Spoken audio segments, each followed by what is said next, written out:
So next we're going to move to what is one of our most popular sessions at every collaborative journalism summit, our lightning talks.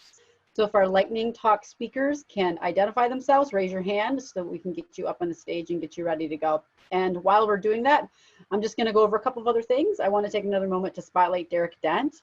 And I know that Joe Ambidis has spotlighted his work a couple of times. I just want to point out the amazing drawing that he's been doing through every session. And again, note that we'll be sharing all of those illustrations after the conference. Derek is a Brooklyn-based artist. His full bio is on our speaker page, and we've dropped some links to his work in our chat. So during our lightning talks, each speaker has exactly 5 minutes, exactly 5 minutes. I'm going to time them, and they will see time reminders up on the screen. I know that some of our speakers often go over time. We're expecting that they may go over time, so we've got a little bit of a buffer just to help before our noon break. But we're going to try to keep them as close as we possibly can to 5 minutes. So that is how they work. If you have any questions for the speakers while we're going through all of this, drop them again in the Q&A. And when they're done speaking, the panelists will then get into the Q&A and answer those questions live. Because out of 4 years of the Collaborative Journalism Summit, only once or twice have we ever been able to have a lightning talk that allows Q&A at the end, because usually folks take all 5 minutes. So with that, let's get going. I think I see Sandra. She's there, right? You're there. I am. Can you hear me okay? I hear you. Right. You sound great. Okay, right. So ready? Here you go. Oh boy. Wait, let me start my timer. Let me make sure. Oh no, wait. When does it start? Because you told me that you're going to be 5 minutes and 20 seconds. All right, you ready? I am. Share your slides and go. All right. Thanks so much for having me and letting me kick off the lightning rounds. I'm the program director at Great Lakes Now. We are an initiative of Detroit Public Television. And in this case, we partnered with the MLive Media Group to produce a documentary. A little background, Great Lakes Now is our mission, our community is the Great Lakes region, 40 million people in 2 countries, and we work on creating a basin-wide identity and sense of stewardship about the lakes and drinking water. We have a website with daily news and information from original contributors, our freelance writers. We carry the Associated Press, and we have other content sharing agreements. We also have a monthly show, which we launched just over a year ago. It's a half-hour magazine-style show with a host. He's the one on the right with the red hair under the baseball cap. We do a diversity of topics, you know, environmental issues, yes, but also recreation and culture and economics of the Great Lakes. And we've been carrying on all of those dots on the map, our PBS stations around the region that are carrying us, and we continue to grow that network. For this documentary, prior to the launch of the show, we partnered with MLive Media Group. That's the digital presentation for 8 newspapers around Michigan and the smaller cities, not Detroit, but 8 others. Tradition of for-profit media, competition over collaboration sometimes. So we had some connections and we got started. The main goal was a half-hour documentary about PFAS contamination in Michigan communities to air in March of 2019. And we sought out MLive because they were kicking butt in their reporting. Arguably a national leader, Paula Gardner and Garrett Ellison were both recognized as Journalists of the Year. And so as we went to produce a TV show, we reached out to them, and they were gracious enough to share their time and their sources. That's Garrett on the left being interviewed. That's Sandy Winstelt on the right being interviewed. She is one of the main characters in the documentary, continues to be an activist, has suffered devastating impacts from the PFAS contamination in her groundwater.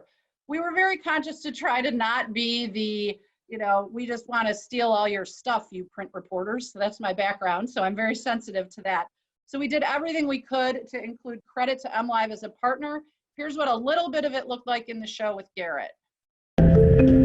Garrett Ellison, a reporter for MLive Media Group, has been reporting on PFAS contamination in Rockford, Michigan, stemming from Scotchgard use by shoemaker Wolverine Worldwide. So we're headed to the Wolverine Tannery right now. And he served as a narrator throughout and took us to several locations with credits, with lower thirds, with everything in social that we could do. What helped extend this collaboration was a little bit of funding. It was not the reason we do it.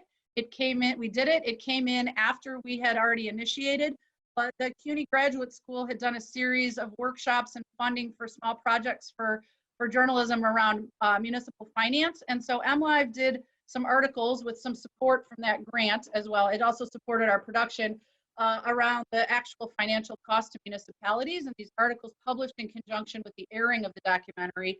And when they did, they called us out. They promoted the show, when it was going to be on, and it was on throughout Michigan. So that was nice to have the show sort of promoted through their website as well. We also did audience engagement and shared these modules. I'll come back to this, but you all know this model of asking audience questions. This is our obligatory proof of performance slide. We did 58 airings of the documentary. We did events. That's all of us at Sustainable Brands. We won awards. We sat down, the MLive's regional news manager, Mickey and Paula's boss, I'm sorry, Garrett and Paula's boss. And we decided that, going forward, we thought there was a collaboration to be had. So the main thing was that he and I would be the points of contact when producers wanted to work with the reporters, because it's usually us asking. Mickey and I would work it out, and we'd let the producer and reporters kind of take it from there, knowing what the terms and capacity was. All the rest of this you've heard in other sessions: openness, trust, sharing. We moved right along because in April we launched our show. We used some leftover footage about PFAS in Ann Arbor. We aired the program in both Great Lakes and our One Detroit segment, and we circled back to those audience questions. How do I know my drinking water is safe? I think it's important to know if our drinking water is safe, and depending on where you live, there will be different paths to figure out. So we did 3 of those in the show with the audience providing the footage of themselves asking the questions. Since then, we've had MLive reporters in other segments. This is a snip of their work around shoreline erosion, high water levels, climate change on the Great Lakes. They're meteorologist and a reporter. But we've also had this on the right is a video piece with an interview with a shipwreck survivor. MLive was not interested in the story. That was okay. We have not been able to do every event or have them as panelists. And frankly, what was next was going to be a much better description before pandemic. We've all pulled back a little bit, but we did have a big meeting with the news manager, me, and our bosses to kind of extend where do MLive fit in other programs. And you're cutting me off. I have you did it though. Here, but the slides are available, so I appreciate sticking to the time. That was really hard, and thanks so much. It is hard. You're always so great at it though. Thank you. Thank you, so Sandra. much. Yeah, thank you. And any questions that you have for Sandra, go ahead and drop them in the Q&A, and she can jump in and answer them. And I also always love hearing about Detroit, my hometown. So next up is Todd Reubold, the publisher of Ensia. Todd, are you there? I can see you. I'm here. How are you? Hey, good. We can hear you. All right. Let's see if the screen sharing works now. All right. After all this practice, right? Right. Okay. Time starts as soon as you got it. All right. Go. Okay. Excellent. Hi, everyone. How's it going today? It's great to be here with all of you. My name, as you mentioned, is Todd Reubold, and I'm going to talk about the From Rust to Resilience series focused on climate change and climate adaptation efforts in cities around the Great Lakes. For those of you who don't know, a quick bit of background: Ensia is a nonprofit, solutions-focused media outlet based in St. Paul, Minnesota. We cover environmental issues, though, around the country and all around the world through a solutions journalism lens. And we love partnerships and collaborations, so we were really excited to be part of this collaboration that I'm going to be talking about here today. I should also mention that we are just a couple hours from the shores of what we consider to be the greatest of the Great Lakes, and that's Lake Superior. So first off, I just want to tell you that the From Rust to Resilience series was organized and supported by the Institute for Nonprofit News. And the series is part of and was funded by the Pulitzer Center's Connected Coastlines Reporting Initiative. And having an organization like INN, which is this network of 240 nonprofit newsrooms, lead this kind of collaboration is absolutely critical and was critical for us. And I'll say a few more words about that in just a moment here. The From Rust to Resilience series included 6 members of the Institute for Nonprofit News, including Belt Magazine, The Conversation, Ensia, Great Lakes Now at Detroit Public Television, MinPost, and Side Effects Public Media, as well as WUWM in Milwaukee, Indiana Public Broadcasting, and also the Water Main from American Public Media. And Todd, Stefanie, just interrupt you if you want to keep moving your slides so we can see them. Yeah, press present. What's that? You got to hit present. Right now we're just looking at the slide deck. You might have shared the wrong video there. Ah, I'm sorry. Let's see here. let's see here. Let me stop the share and try that again then real quick. All right. We won't penalize you. I'll give you an extra 30 seconds or so. All right. Let me see here. Can you guys see it now or not? Better. There you go. Okay. All right. See, there we go. Should always practice beforehand, folks. There's another lesson for you. All right. So here at Ensia, we kicked off the series with a large overview story of the issues facing the Great Lakes as we face climate change too. We also created a shorter version of this story that we shared with our partners in the series that they could republish as part of the ongoing series. One more point about this slide before I move on. In the lower corner there, you'll notice the logo for the series. It was really important to have a central designer work on design elements to keep consistency across the entire series. So over the span of, and now I can't advance my slides, so let's see here. All right, I can't advance my slides, so I'll just keep talking about the series and I'll just keep this slide up there. So over the span of about 2 weeks in April, we worked with media outlets across the Great Lakes, as I mentioned, and I shared, you would be seeing here, the slides would advance, a couple examples from Belt Magazine, WM, also MinPost in the Conversation, and many others, as I mentioned. And I think one of the strengths of working on this type of collaboration is that we had media outlets spanning online news and radio and TV. It was really great to work with Great Lakes Now because they even produced a trailer video for the series. And in that trailer video, one of the people featured was Sharon McGowan. And Sharon is INN's collaborations manager. And another thing that made this series really successful, I think, is having someone in that role to kind of manage the whole entire project. So Sharon did all the organizing of our calls, keeping us all on track, kept us in conversation with one another about what angles we were taking on this bigger issue. And so that was really critical. Another thing that was really helpful from the INN perspective is that we're part of something called Amplify News, the Amplify News Project, which helps to expand distribution of stories produced out of the Midwest. And so they also helped us a lot with promoting the stories and with engagement and that sort of thing. And that was really nice to have that kind of infrastructure supporting the collaborative too. Finally, there were some challenges we faced, so I wanted to bring those up before I wrap up here and say that one of the biggest challenges we face, like many of you, is this ongoing pandemic that's happening in the world right now. And so we had planned on a series of live events in different locations, different cities around the Great Lakes. We had to scrap that idea. We also struggled a little bit, I think, with figuring out how to cut through all the really important coverage of COVID that's happening right now to get these stories out there and in front of people. But overall, it was a really successful experience, one that we would definitely do again. And I think many of the other partners would say the same thing about participating again. And again, it just wouldn't be possible without the support of INN. That was really critical to this collaboration. So sorry for the issues with the slides today, everyone. I want to thank you all for joining this conversation, though, and also thanks to the Center for Cooperative Media for hosting us and for having me here today. No problem, Todd. And we're going to share your slides with everybody afterwards. Excellent. So no Great. worries. And Thank if any you. of our other speakers, if you have issues with your slides, don't be afraid just to stop your share and we'll help you figure it out together. Remember, we are a supportive, collaborative bunch here. So it's okay if we mess up a little bit. I'm not going to hold you super to it. All right. So next up is Asraa Mustufa, digital editor at the Chicago Reporter, who's here to talk about Lens on Lightfoot. There you are, Asraa. We can see you. Yeah, can you guys hear me? Yes, we can hear you. Excellent. All right. So the floor is yours. Let's go. Thanks. Can you see my slides? Yes, Yep, we you're can. good.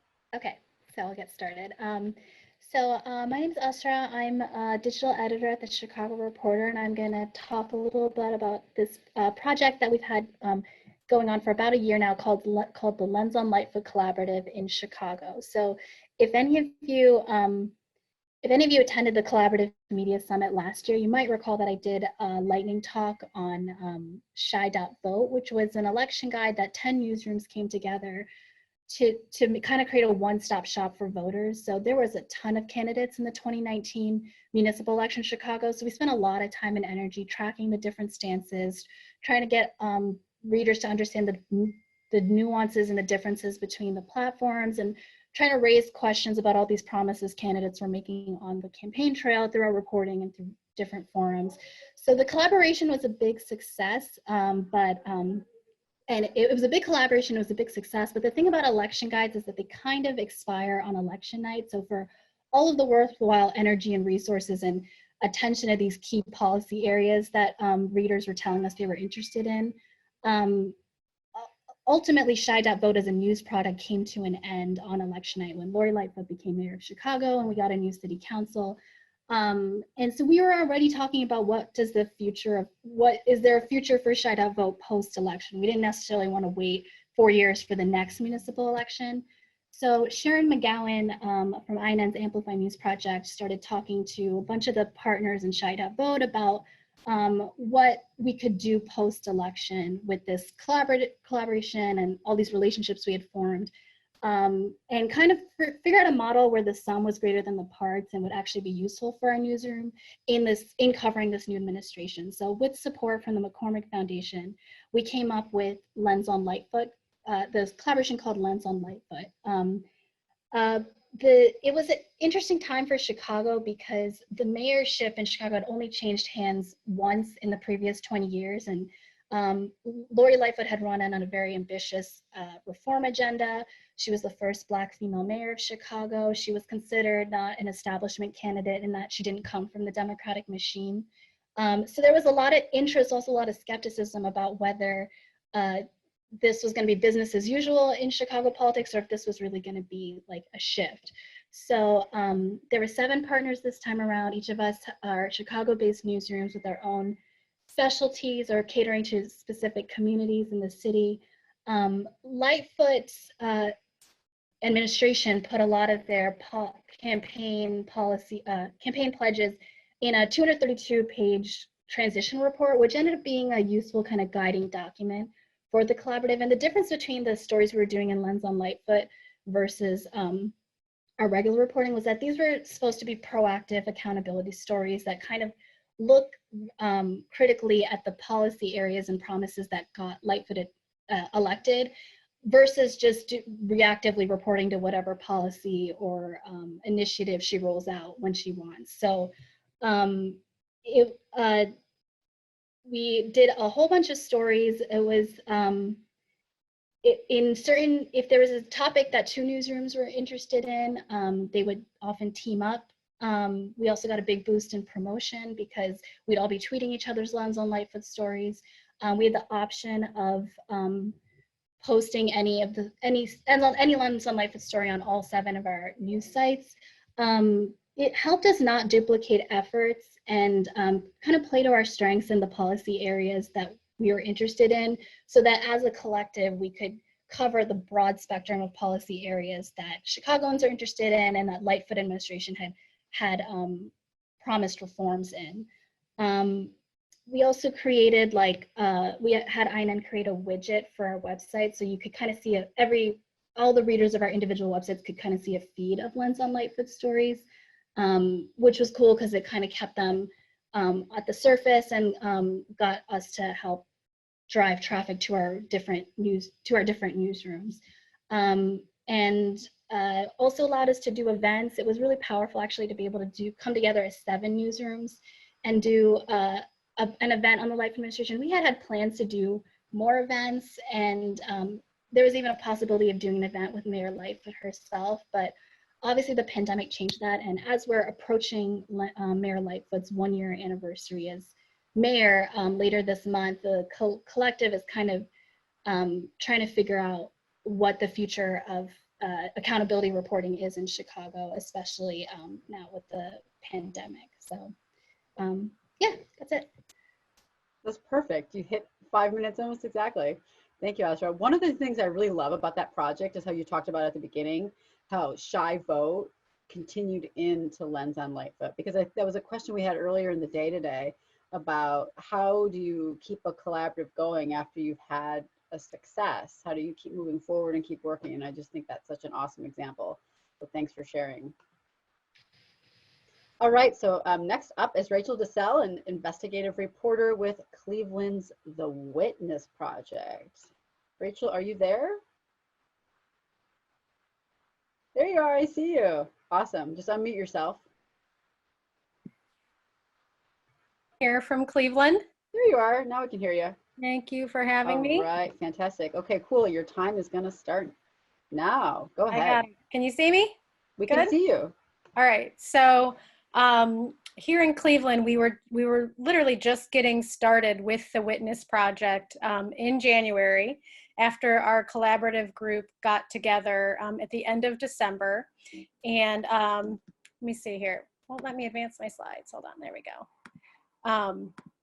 So this was a first-time collaborative, so it was a very interesting process of getting started. And I'm kind of here presenting in the stead of Jay Williams, who is one of the initial leaders of getting this group together. He's the guy sitting there at the head of the table.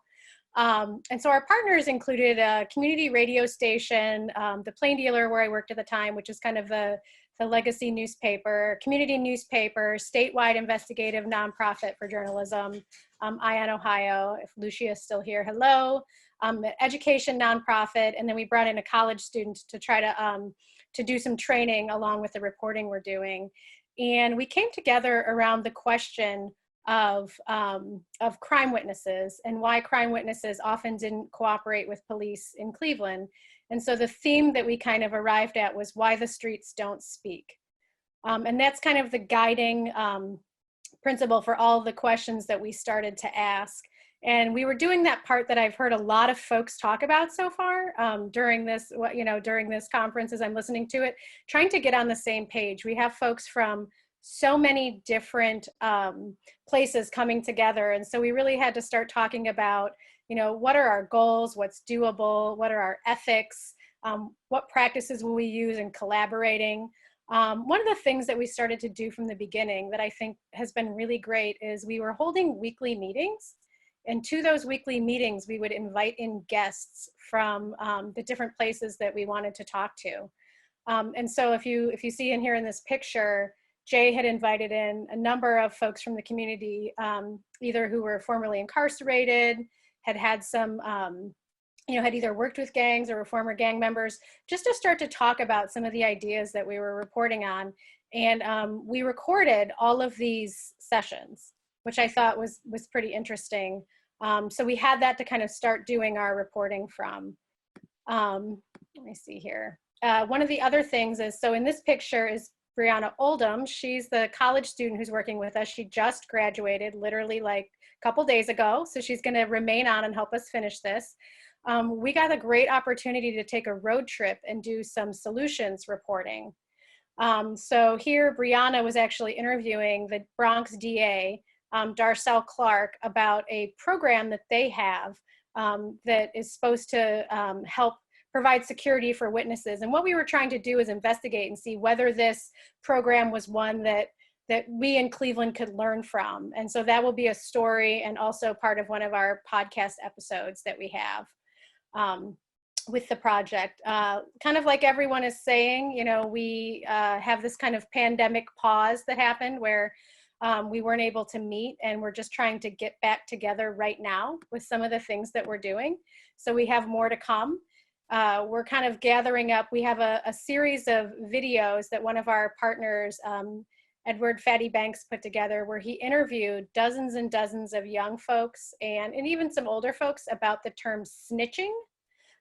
Because in our initial conversations, we were getting a lot of different answers as to what that term even meant, and it was coming up a lot. So I think that's going to be a really neat video thing. And then we have about 12 hours of audio interviews kind of in the bank. And those are with law enforcement officials, with crime victims, with folks who deal with a lot of the violence in the neighborhood. The other thing that we're working on with our partners is something that we pitched from the beginning called a witness guide. And as we talk to folks about witnesses keeping themselves safe, making decisions, we've been gathering that information up, including what we've heard about. There's a lot of questions about, do you have to talk to police? If they send you a subpoena, do you have to show up in court?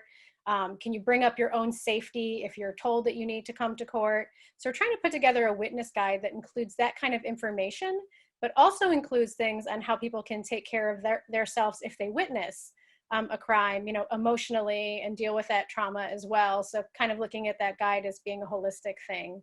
And we're definitely excited to get back together and grateful for all the lessons today that I'm hearing from people on really how to get a kind of first-time collaborative group working together. So thank you so much, Stefanie, for having us.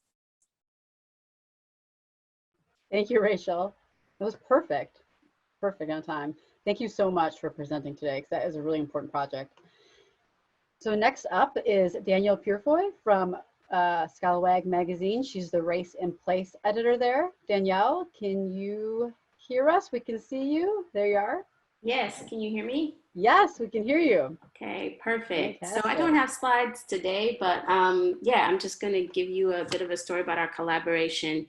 So I'm Danielle Purifoy, and I'm the Race and Place editor at Scalawag. Scalawag is a 5-year-old magazine and media organization headquartered in Durham, North Carolina, devoted to journalism and storytelling that illuminates dissent, unsettles dominant narratives, pursues justice and liberation, and stands in solidarity with marginalized people and communities across the South. And today I'm going to talk with you a little bit about one of our collaborative projects with a writer who is currently incarcerated on death row in North Carolina. So about 4 years ago, a former editor of Scalawag approached our team about a writing workshop he was facilitating with death row prisoners at Raleigh's Central Prison. One of the participants, Lyle May, had already written a memoir and was seeking an opportunity to write more for the public. Specifically, he wanted to write about the problems with the education and parole policies in North Carolina's prison system. Lyle was sentenced to death in 1999 at 21 years old. He told me that prison was where he grew up, where he decided to pursue his education as he goes through the decades-long appeals process to be released from prison. Death row prisoners in North Carolina do not have access to publicly funded education. Unlike the general prison population, they are deemed unworthy of such privileges. The resources are considered wasted on them. Of the 140 men currently on death row, Lyle is one of the only prisoners who has attained an advanced degree while incarcerated, all through private sponsorship. And he wants to change that.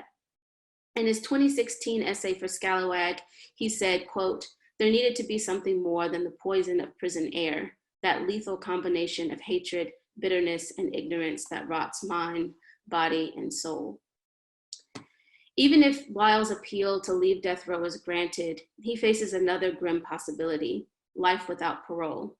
Long championed by death penalty abolitionists as a humane alternative to the death penalty, Lyle views it as simply another way to make prisoners disposable. In his 2018 essay with us, Life Without Parole, A Silent Execution, is still one of Scalawag's best circulating articles and is now taught in courses on criminal justice reform at the University of North Carolina at Chapel Hill, and has been taught in a writing seminar at Duke University.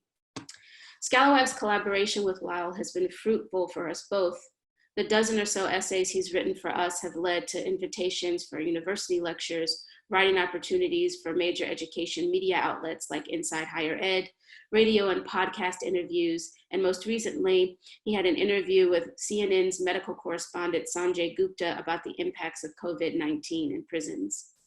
He carries Scalawag's name with him to all of these venues, and we see the impacts in our increased traffic to our website and engagement with our overall work. We've increased our engagement in turn with prisoners beyond North Carolina, in Tennessee, and most recently in Florida.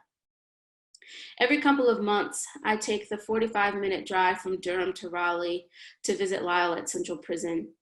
Every time, I have to leave everything but my keys and photo ID in my car. Despite the fact that I can only see Lyle through plate glass in the room the size of a cell, I'm not even allowed to bring pencil and paper into the space. I can only take mental notes. After passing through the medical detector, often more than once, I walk through an automatic door to a room that is empty, except for a glass case detailing a celebratory history of the prison and a wall lined with Central Prison t-shirts sold as souvenirs to tourists. The elevator takes me to the row of cell rooms, and I always find Lyle in one of them, grinning and ready for our 2-hour conversation. We talk about everything: life inside, life outside, his writing projects, his classes, how thumb drives work. The last time I visited Lyle, before the pandemic shut down all visitation privileges, he told me that the $500 check he received from Scalawag for his last story on how prisons routinely violate freedom of the press was the largest paycheck he'd received in his life. He is 42 years old. Our team has learned many lessons throughout our collaboration with Lyle and other prisoners, but this is one of the most important. Though we are committed to paying all of our writers, Lyle helped us realize that paying incarcerated writers in particular has exponential impacts on their ability to both survive and to keep speaking truth to power. Thank you. Danielle, thank you so much. I had a really hard time telling you your time has expired because that is so powerful. And I'm just really grateful for you for sharing that story. Thank you. Thank you. Thank you. Thank you for the work that you do. Yeah, thank you so much. Okay, that was awesome. So next up is Nation Hahn, Director of Growth at Ensia, and Terry Parris Jr., Engagement Editor at the City. I see Nation. I see Terry. Can we hear you guys? We're here. I think so. Yes, I can hear you. All right, cool. I'm gonna hit my timer. Go. Oh God. Harry, you get us kicked off while I figure this out.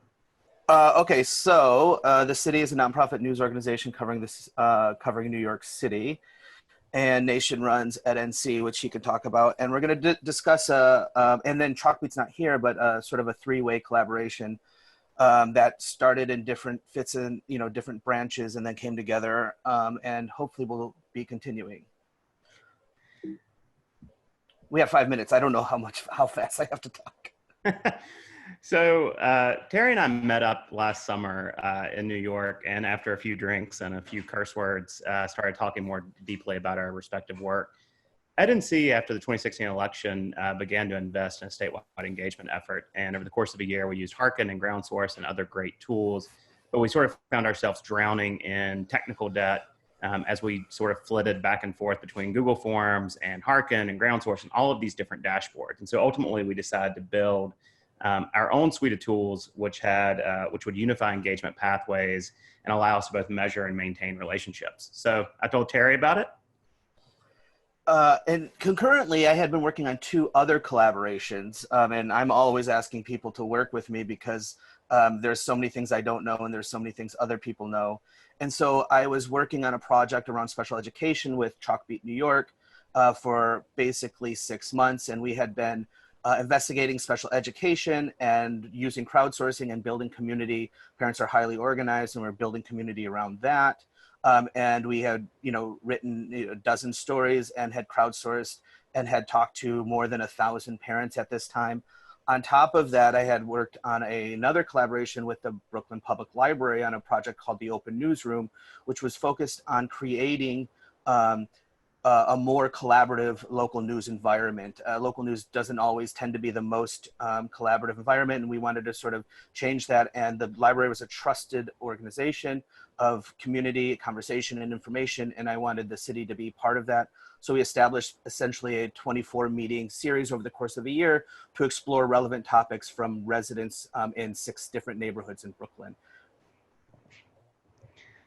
So we decided that we would partner together. We actually used the Harkin Summit as an anchor. And so we brought the Reach engagement tools together with the Open Newsroom model and decided to first use Reach to both fetch prompts from parents in North Carolina and New York, and then ultimately test their priorities. So you're seeing on the screen here, we used a tool that we have called Consensus, which allows you to look for broad areas of agreement or disagreement. Terry worked with his team and I worked with mine to identify some initial grounding prompts, and then we sort of went out to parents of kids with learning differences to ask them to sort of share about their experiences. So on a super cold, rainy Tuesday night, we got about 40 people in the room, and we're able to, I have a real issue with most events that reporters put on or journalist organizations put on, because they oftentimes tend to be panel discussions. But these open newsrooms are really intimate, structured, breakout, small group discussions. And we're really able to hit the ground running through the tools that Reach had by understanding what everyone wanted to talk about, beforehand. And as they showed up, we explained what the open newsroom was, that we're going to have structured conversations, asking some very specific questions, but based on the top, like very specific grounding questions around the topic of lack of resources, lack of training, implementation of IEPs. And so we were able to quickly break up this group of 40 folks into these really targeted breakout sessions and go through this really structured plan of conversation that we do with the open newsroom that lets us get to a unit of, a unit of information, a unit of story. And that's where we ended up coming up with this idea, or I guess applying this idea, basically calling it the listening funnel. Yeah, so we realized, there's lots and lots of funnels in journalism these days, and almost all of them end up predicated around revenue, right? So the ultimate goal is, can we get money out of folks? And that's very, very important. We need to stay in business. We understand that. But our thought was, could we also take this model of open newsroom, could we take the model that we built with Reach and begin to examine it through a funnel lens? And the hope was that we might apply the funnel model to engagement, but more importantly to relationship building at its core. And so you'll see here like the sort of initial building blocks. And in some ways you might think of this as a funnel, and other ways you might think of it as a delta, because the hope is that all of these funnels sort of ultimately end up working together to build a community, a sort of a community-oriented model where you're both listening to your audience, but also listening to community members who may never be part of your audience, right? If the only folks that you're talking to and engaging are the folks who are coming to your website or picking up your paper every day, you're not really doing engagement. And so that's kind of the concept that we want to put out into the world, is this model. And Terry will walk you through sort of how it worked in real time. Just really quick, 30 seconds. It's like an archaeological dig. We start really broad, and then we get smaller and smaller and smaller into a unit of measurement, a story idea, or a piece of information that is a gap. Sorry, I guess we're going over. There was no damn way we would get in. Yeah, but really, just really quickly, we oftentimes get caught up in this like really big idea, and we were able to through the open newsroom and the tools find very specific gaps of information, and then do stories about them and fill those gaps. This is when we should have used that please good. stop talking slide on Terry. 5 minutes is impossible. I have a please stop stalking slide, but I wasn't going to use it. Close to 5 minutes as possible. I went pretty close. I went fucking listen to it anyway. Over. Yes, our first curse word on stream. Thank you, Terry. All right, thanks, Terry. Thanks, Nation. Thank you.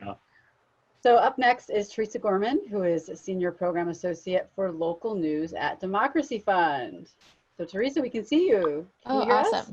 Yeah, we can hear you. Can you hear me too? Okay. We can hear you. You're good. All right, go. See if I Floor can is do yours. this. All right, and you can see my screen?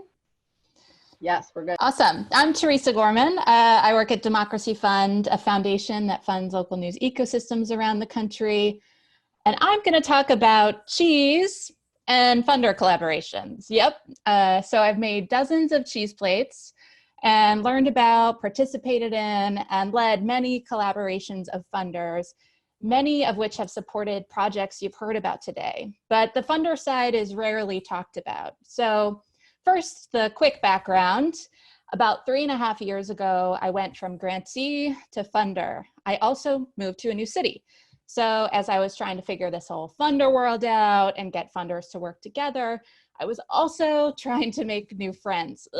So I turned to a tried and true method for both, gathering people and feeding them. I gathered with hopefully new friends, watched The Bachelor, and enticed people to join with increasingly elaborate cheese plates. And in conference rooms across the country, I joined meetings with groups of local funders like Gates Family, Thornburg Foundation, and fellow journalism funders like Knight Foundation, where we tried to figure out what can we do to support local news together.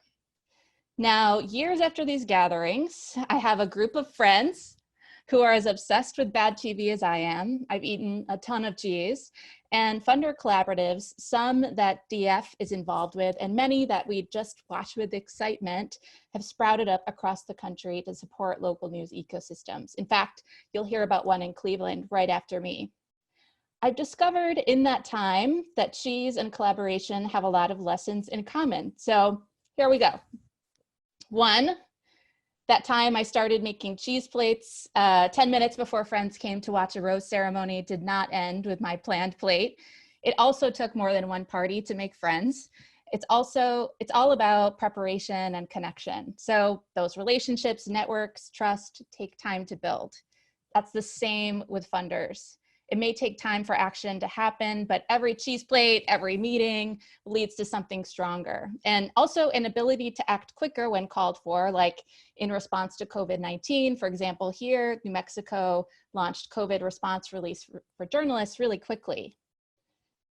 2, if I wanted my new friends who were vegan, gluten-free, or lactose intolerant to come back, I had to think ahead about what they needed and ask them. I had to listen, learn, and take initiative to do so.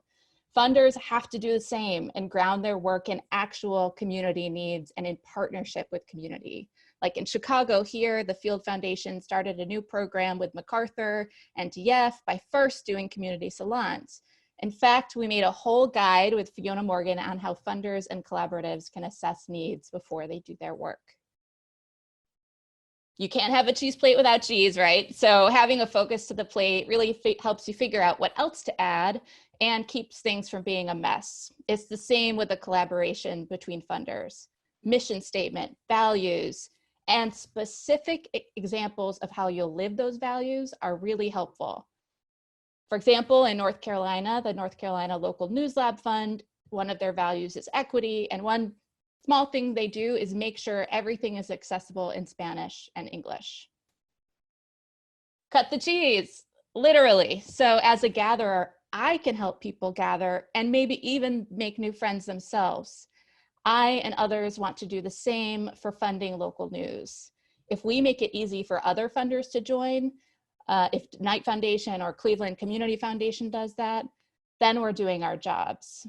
Likewise, I hope that I can help you figure out this crazy funder world that can often seem as confusing as a cheese counter without a cheesemonger. Finally, there's no one way to make a cheese plate, make friends, and no one way to support local news. So each collaboration has been different and no one can do it alone. That's the point. The good news is that by asking questions, listening, learning, sharing, collaborating, eating cheese, I know we can all make a difference together. So if you have a favorite cheese, I would love to hear it. Thank you so much to all of you that are listening for all you do, especially the Center for Cooperative Media team, and especially my team at Democracy Fund, including Christine, who I think is listening, Christine Schmidt. Thank you for everything. And thanks, everybody. You were exactly on time, Teresa. That's so amazing. Thank you. And now I'm hungry for cheese for lunch. Thank you again so much. That's fantastic. So our last lightning talk for today is Lila Mills, Communications Manager at Neighborhood Connections in Cleveland. Lila, I see you. There you are. Hi, I'm going to try to share my screen now. Awesome. Yeah, we can hear you. Okay. All right, the floor is yours. Okay. Oh, hold on, Lila. You are sharing. Just sharing a reminder. We're going to stop your share real quick. Make sure you choose the slide. Let's try this again.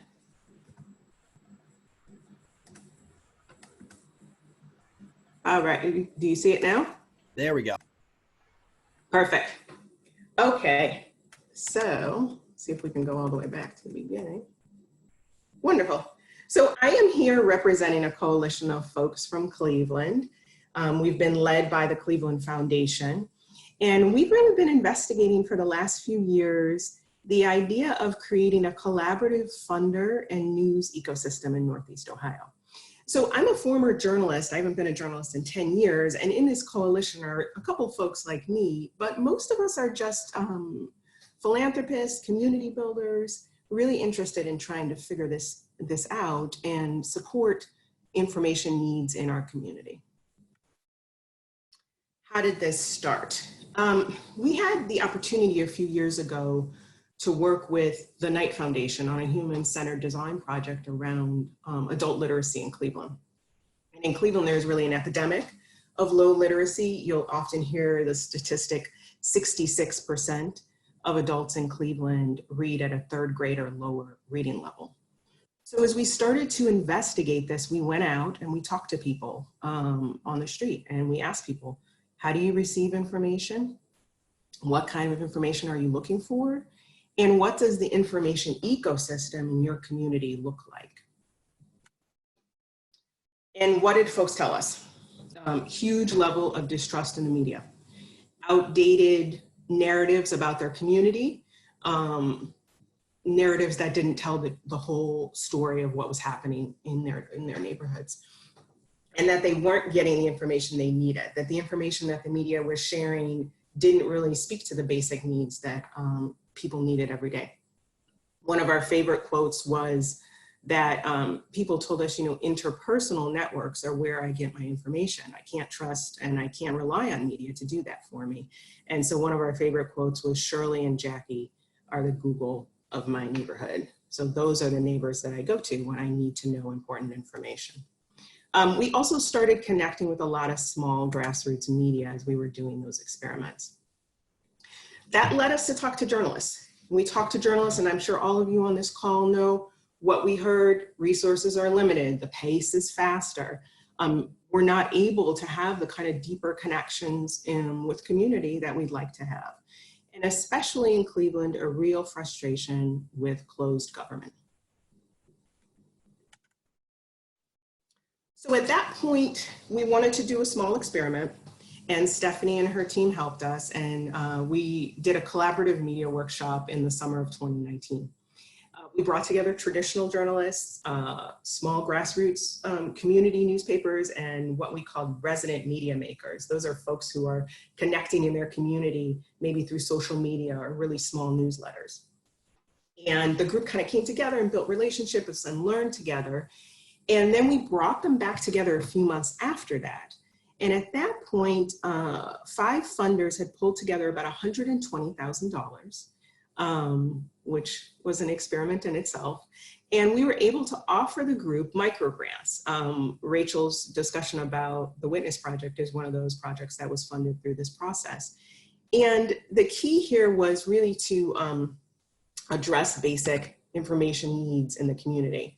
There were kind of key elements for these projects, right? Focus on the assets in community, right? Really address that idea that we want to do some restorative journalism here. We don't want to repeat these outdated narratives that we'd heard from residents were so destructive in the community.